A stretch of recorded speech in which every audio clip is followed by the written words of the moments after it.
If you run a telehealth like Hims or Row.co, an aesthetic practice like a med spa or cosmetic surgery, or an anti-aging longevity clinic, and you're tired of seeing your ad spend go up and your conversions stay flat, this video is for you. We're gonna be talking about how to build trust fast, how to create content that converts, and how to structure your funnel so you can increase your ad spend and hit those 6 and 7 figure months in profitable spend. And if this is your first time watching one of my videos or your first video of this series, I highly encourage you to go watch video 1 and 2 of this 4-part series where I break down some key things that you need to understand for all of these strategies to really make sense. Did you know that 80% of leads for telehealth, aesthetics, and longevity drop off before ever booking a consult? You see, the biggest problem in telehealth, aesthetics, longevity, any of these cash-based clinics, meaning you don't accept insurance, it's not getting clicks or getting leads. Anybody can do that. It's getting people to trust you enough to actually subscribe. A lot of agencies and marketers can get even 1-month signups, but what good is it if you spent as much to acquire that customer as you actually made off them and they don't stay with you? So if you can't solve that, you're leaving money on the table and possibly even losing tons of money every single month. All right, so let's dive right in. Advanced Facebook ad strategies for premium and affluent patients. So if you've watched my channels before, maybe you've worked with me or you've seen any of my content, you know that I lean into what we call content first strategies. So what exactly is a content first strategy? Well, first thing, it's a strategy that gets rewarded by the platform. A lot of people don't know this. They're still running outdated strategies, things that used to work in 2018 and even before that. But now these platforms, when I say platform, I'm referring to like Facebook, Instagram, TikTok. These are content first platforms. So when you think of that alone, you should have this aha moment of, wow, I need a content first strategy. It's what gets rewarded by the platform, right? People go to these platforms for educational content and entertaining content. They're not going there to buy from your business. Nobody goes to Facebook to look for a semaglutide provider or, GLP-1 or find a plastic surgeon, although they might go there as a step in their research process. Generally, people go to these platforms to be educated, to be entertained, to see their friends and family's content. So this is why content first strategies are needed, because it fits into the narrative, educational, of entertaining content. Additionally, we're able to put value dense content, which is educating them to know you, like you, and trust you. If you think of some of the biggest brands in this space, like Huberman, or Dr. Heyman, even Tony Robbins, they built their brand off of content first strategies. We have some types of content that we like to use. So podcast content, those doctors, Huberman, Dr. Heyman, Tony Robbins, like think of these big celebrities. They've been on these podcasts. Aside from Tony Robbins, like the doctors that I've mentioned, Gary Brecka even, they go on these podcasts and they become an authority figure because I don't know what it is, something about having a mic like this in front of you in a podcast setting, talking to somebody, sharing some knowledge. It's very value dense. It also builds you as an authority. So podcast content does incredible. That's how a lot of these massive brands have done hundreds of millions of dollars, having podcast style content from either a top influencer or creator or a person in the brand or influencer creator that then they brought on to be invested in the brand, like Dr. Heyman, Dr. Huberman, Gary Brecka with 10X, all of those ones. Additionally, UGC content, which stands for user generated content, influencer content. These are all types of content that get rewarded by the platform. All the brands that we worked with, that we hit $1 million months with, they all had these two things in common: UGC and influencer content. Well, why? Because people, they don't just click on your ad. Let's say you are running just straight outdated strategies, static ad, run it to an audience. People click on it. They don't put in their information. They don't even go to your landing page. Guess what they do? They click on your page and they want to see who is this company? So this is where influencer content is so powerful for scaling your campaigns and really getting that authority, because now they see all these other influencers and celebrities, content creators, real humans using your business. Same thing with UGC content. It builds that trust. These are, I don't know why. I have no idea. It's just what the platform has decided does well because people like seeing it. So when you do this, you then get rewarded by this type of content. Again, you get rewarded. Well, how do you get rewarded? You get rewarded by them lowering your costs, meaning it shows per dollar, it shows to more people. If they raise your costs and you spend $100,000, well, guess what? That just means you're shown to less people. So this is why it's very important to have content first strategies. And if you need help creating UGC content, contracting influencers, we do that. We've contracted over 1,000 influencers in this space. We've created thousands of pieces of UGC content as a TikTok shop partner. I mean, there were literally months where we were creating over 1,000 pieces of UGC content for paid and organic a month. So we've done lots of videos. We know how to do this at scale. If you need help, we can do that. Now there's 7 other types of content that we use and that get, again, rewarded by the platform. If you want to know the remaining 7 types of content, make sure to comment below content and I'll send it to you. These are released by Facebook. So you want to be staying up to date with what Facebook is doing and what they're optimizing for on these platforms. Additionally, just think of like an experience that you might have had yourself. As an advertiser, I'm constantly just scrolling through ads. And even as an advertiser who's not even intent on buying any of these ads that I'm clicking on and scrolling on, just the pure volume of UGC and influencer content that I get hit with because of like engaging with these businesses, it makes me want to buy. Like, I forget what business it was. It was like one of these like magic mushrooms. I just really thought, or like one of these mushroom teas or elixirs. I forget what it was. But I had a friend that's in a similar space and I was like, hey, this is a great offer. This is how you want to offer stack, good landing page. Like, you need to do this on your Shopify store. This is going to help you. And so I didn't even buy. I didn't have any intent on buying. I just simply was sending it to a friend to do. And then I got in their algorithm and I just got hit with all this stuff. And it was so much UGC, which is user generated content, like person 1, here's how I use it. Person 2, all these types of people using it, that it literally made me want to buy the product. I had no intent. I didn't want to, but the marketing had worked so well because it built trust. I saw all these other people talking about it. So that's why it's so important and it's so authoritative, because just the human psychology. I mean, think of like, regardless of what your guys' stance was on, the COVID vaccines or not, you have to think of the herd mentality behind it. That people bought in because everybody bought into it, right? If only one person did the thing, it wouldn't have happened. I mean, flip the script, right? Think of the one person that you know that didn't get the vaccines or was like conspiracy theorists, whatever, right? And everybody thought they were crazy at first because they weren't part of the herd. So it's good in marketing to recreate that herd mindset. And that's how you do it with UGC content. Get all these creators to talk about their experience with your brand. And that's what we specialize in doing. So a lot of this content first strategies is great, especially for like top of funnel, even some middle of funnel, and does it drive sales? Absolutely. A lot of UGC does drive sales. A lot of podcast content can drive some great sales. Some of our highest performing ads were like podcast style ads. But the goal is to get all these people engaged with your business who normally wouldn't. We can really start to get some ICPs that might not have resonated with just a static ad, and we can get it to more audiences. Maybe we have 10 different creators. Now these are 10 different types of people that are driving our clicks down, driving our engagement, and getting millions of people who wouldn't have been engaged with your business because the content's engaging.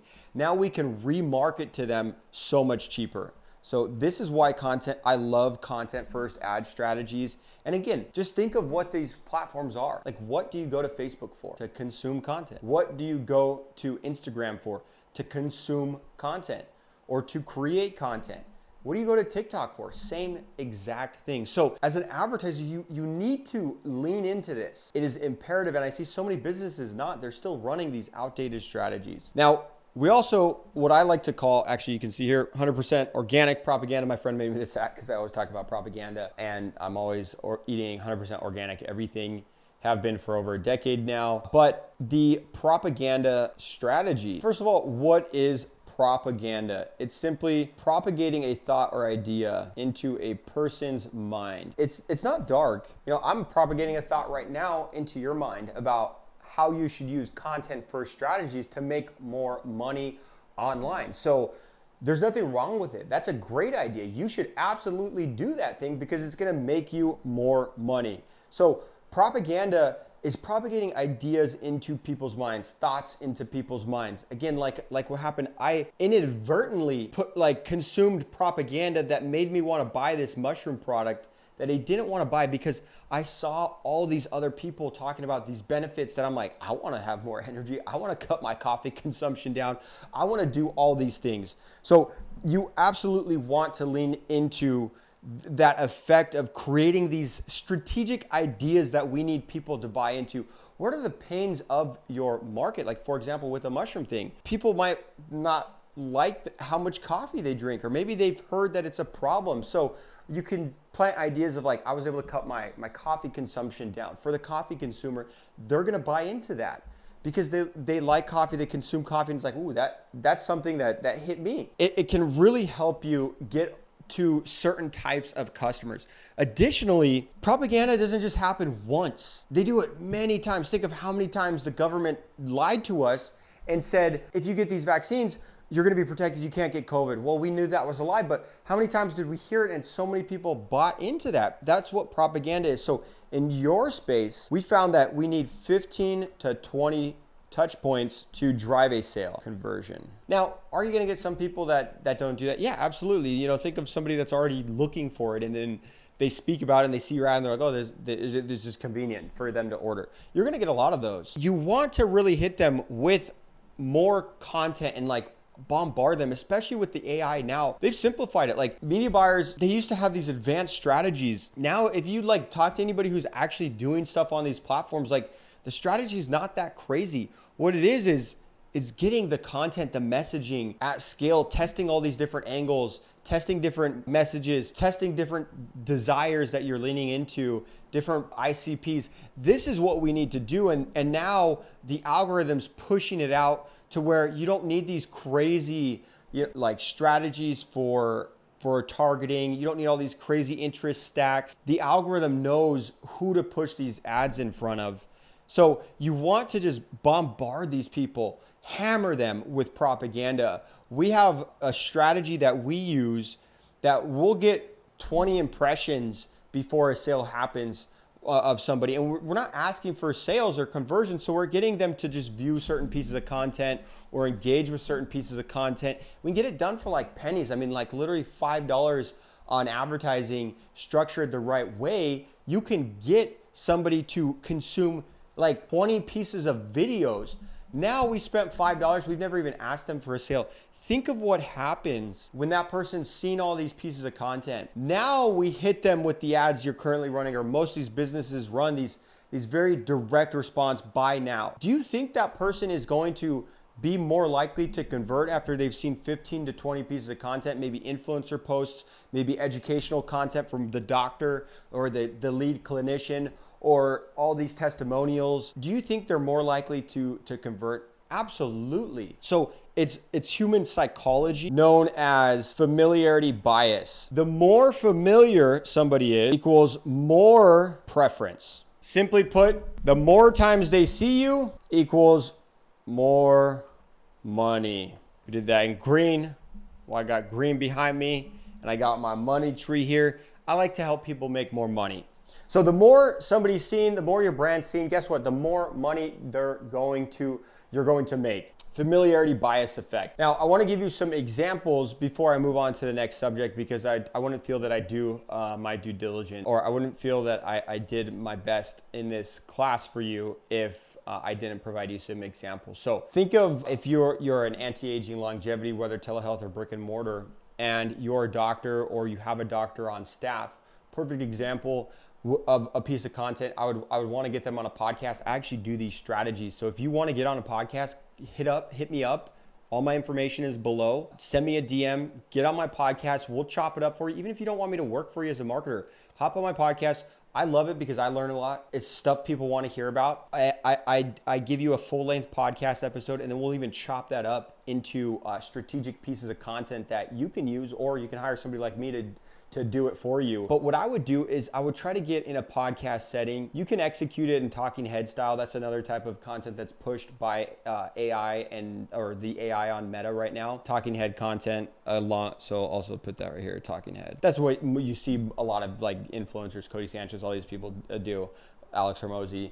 Really blew up over the last few years. But for example, if I was doing Sumorlin, I think that's the one that I hear most common. People say like noticeably better sleep, like Sumorlin, better sleep. So instead of just saying Sumorlin, whatever, as everybody else is doing, targeting the same people in market, what you would want to do is say something like, as a credible source being a doctor, say something along the lines of, sleep is the most underrated health hack. People who sleep have 10 times lower chances of getting cancer. They live on average 10 years longer. They show up happier. They have less divorce. Go into all these other statistics about it.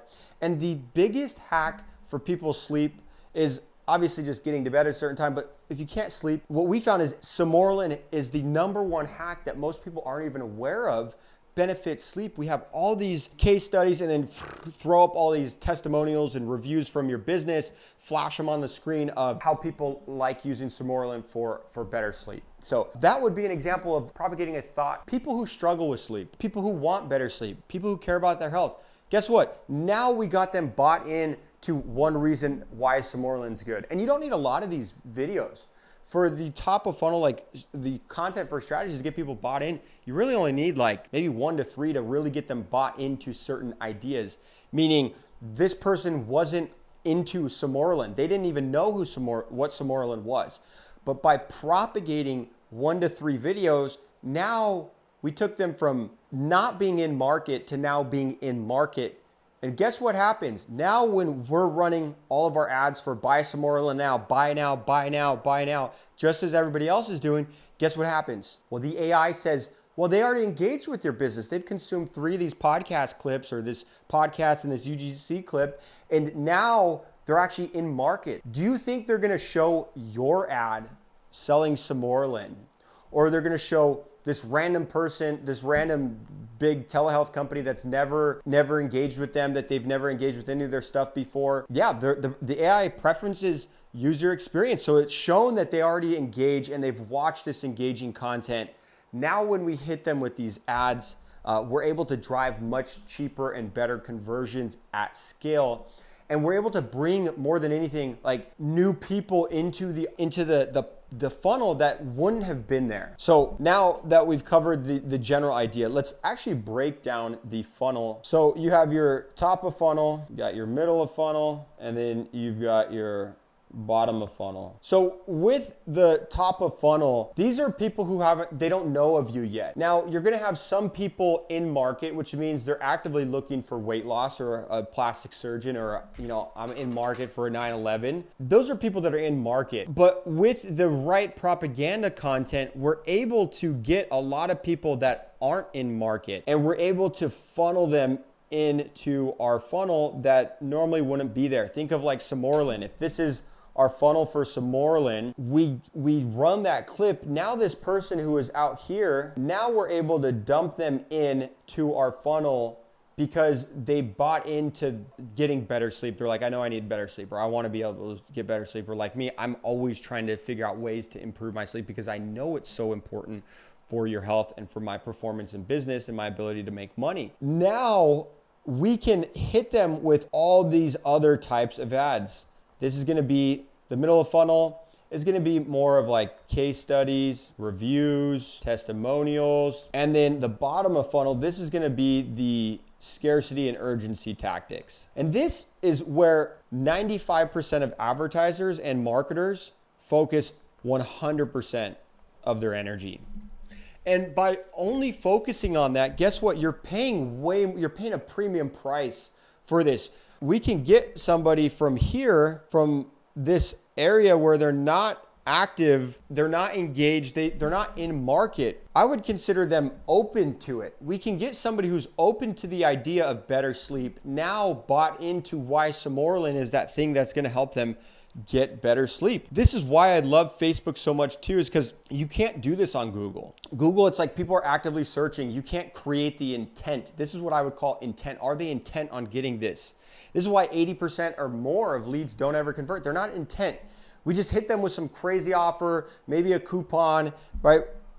Buy now, discount, claim $1,000 off or $100 off, or only $96 for the first month. That stuff, it gets people like to opt in or to click, but it doesn't get them to convert because they haven't like really sold. So by now setting this structure up, this funnel, we're able to really get people bought in. And guess what happens when we're not only relying on this, right? When we're not only relying on this part, the scarcity and urgency here, we've got people to make informed decisions, meaning they actually chose to do business with you, meaning they had intent.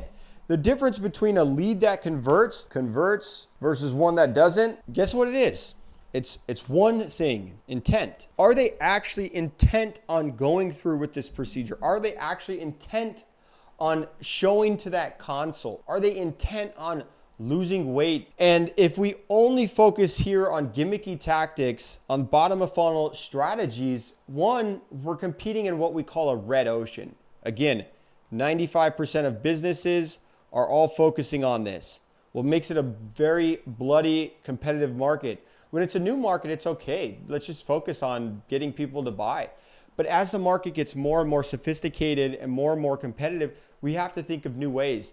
That's what your messaging really is. Your messaging is, what desire are we going to lean into? Lose weight, build muscle, increase your sex drive, like underlying desires. What's the ICP? Are we targeting men? Are we targeting women? Are we targeting first-time mothers? And then, how sophisticated is the market? That's going to determine what we would call our messaging. And then from there, we're going to have different angles. So these are all things that we're thinking of as advertisers, and to know what we need to do and how we need to attract these people. Now, we would break our content types, our ad strategy, into what we would call three main types. So these are the pre-ads, direct response, and then propaganda, also known as framing window content. So most advertisers, if we look here, 95% put 100% of their budget. They do it wrong. They put 100% right here. We don't do that. What we do, we put a large portion of it, anywhere from like 90% plus, depending on the offer,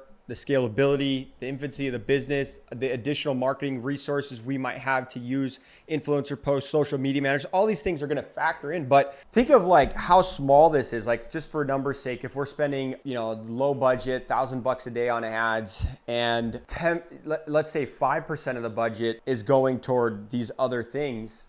That's only $50 a day. Like, it's not a lot. Out of $1,000 per day budget, it's only $50 a day that's going toward the pre-ads or the propaganda ads. Now, pre-ads, we only need, 1 to 3 pieces of content. This gets people to know you, like you, and trust you. This needs to be value dense. So we'll set up some pre-ads. This gets people to engage with us, to know us. And now guess what? We get rewarded by the AI when we hit them with the direct response ads. Then what happens is, sometimes that's not enough for them to convert. They might click on your landing page and they don't opt in. They might put in their information and not actually drive the sale forward. They might partially fill out a form. Well, this is where our propaganda content comes in. We have we call it a hammering strategy. We hammer people with 15 to 20 unique pieces of content. If you go look in some of our accounts, and if you ever want to work with us, I could show you some of these that clients' permission to show you on their ads. Now, I'm not going to show you in their campaigns, but like their actual ads in the library, which is public information. You'll see like some of these campaigns. We have like 56 pieces of content that we're running. Because why? Well, depending on which content they clicked here, which ad they clicked on here, will determine which 15 to 20 pieces we're going to hammer them with here. And what happens is we get people to actually convert. And more than anything, what happens, this is, I think, the thing that people don't consider is like, if we only focus here, again, it's more expensive because Well, they've never engaged with our business. So retargeting conversions always cheaper than your cold audience conversions because of how the campaigns are structured. But by only focusing here, again, it's more competitive, prices are up. And as we get these other engagements, we can retarget these people and we can get way cheaper conversions overall because we're setting them up as retargeting. So that covers most of the types of ads. Now, obviously we set these up in a very structured way and we're constantly split testing. You also have to understand like when things just aren't working. Generally what we see when things aren't working is either the message is wrong, the ICP is wrong, the edits can be improved. We single-handedly just changed those in 3 hours. One time I went into a campaign, changed the messaging, wrote the funnel, wrote the copy on the ad, tightened up the edits, same exact content that they had to work with. We just made it better.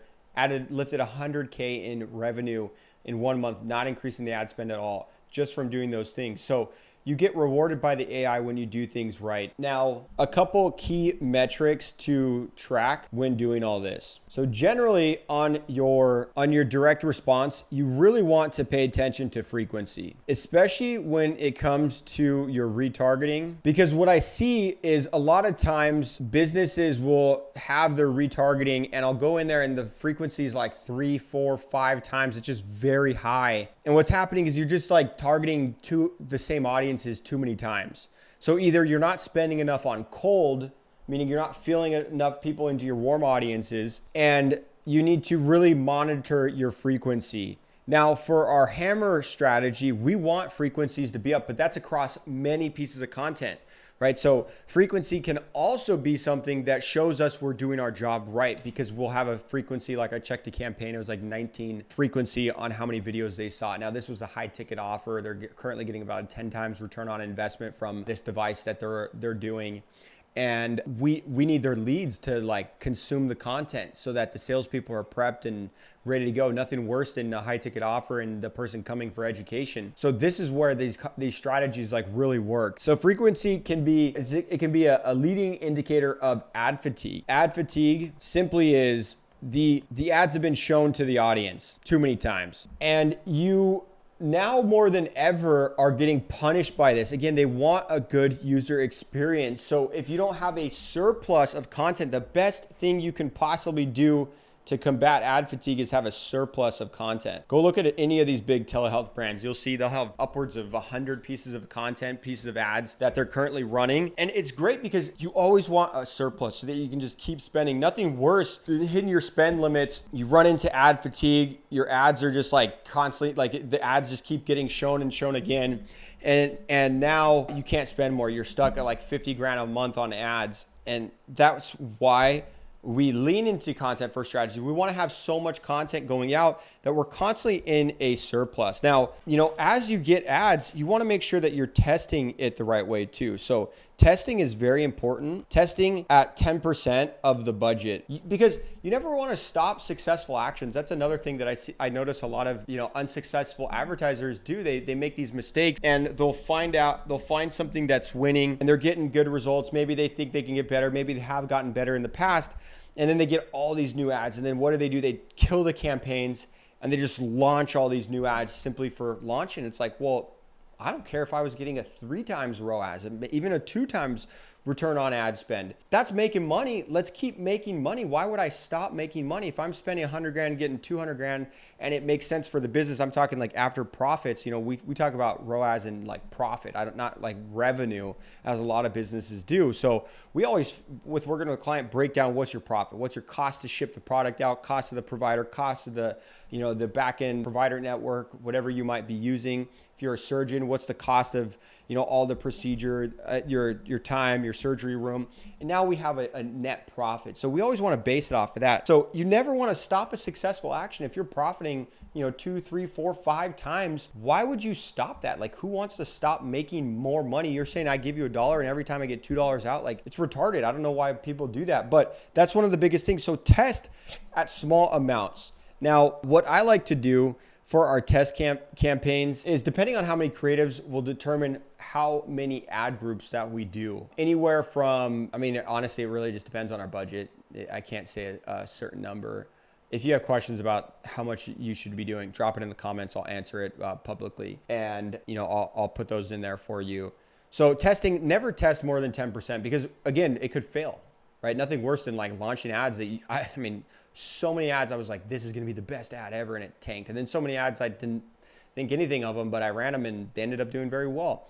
So you always want to test at a small amount of the budget, 10%. And then just looking at all the numbers, you have to know when to pull back. Now, an asynchronous business, like a true telehealth business, that's very easy. It's just like, if you're spending more than you can spend, for example, let's say it's $200 that you're collecting, you know, it's $50 hard costs, and you have a $50 provider network, so your costs are $100. You can at most spend $100 because you're breaking even on that. So anything that goes over that, obviously you're gonna kill those. When it's a lead conversion campaign, like a lot of these brick and mortars or some of these, you know, we've had many 7-figure monthly businesses convert leads, and those you have to know like when to cut those.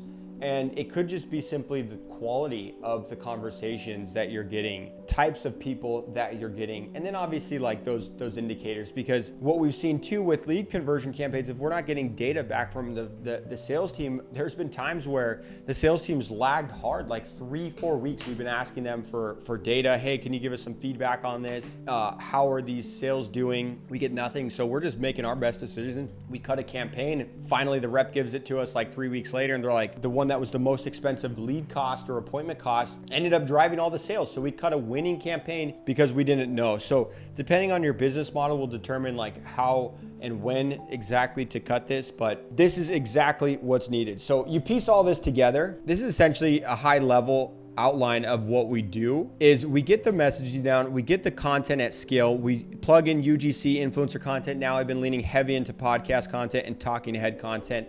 And then we get all these other creatives that are gonna drive urgency, right? So scarcity and urgency, free shipping if you order today, or this week only free shipping, or get a free NAD plus injection with any purchase of a quarterly plan, right? Things that don't devalue you, but provide a reason for people to buy. That's what I mean by scarcity and urgency. So now we can do that with all these other strategies. And that's exactly how, you know, these big businesses that we worked with were able to scale. Eden, they were spending about $50,000 a month and went to, you know, over $1 million a month in profitable ad spend. And you're only able to do this with a comprehensive strategy like that. So if you want to hire me, knock out that application below. If you got questions, drop them in the comments or hit me up on Instagram. I'd prefer you drop them in the comment if it's a question about like how to set things up or what to do. Do not ask me for that stuff. I will refer you to my coaching program if you have questions, and hit me up on Instagram. But if you have questions, drop them below and I will answer them publicly so that other people can learn. If you have questions that you want me to answer privately, again, you need to sign up or hire me for coaching or consulting, something like that. So hope this was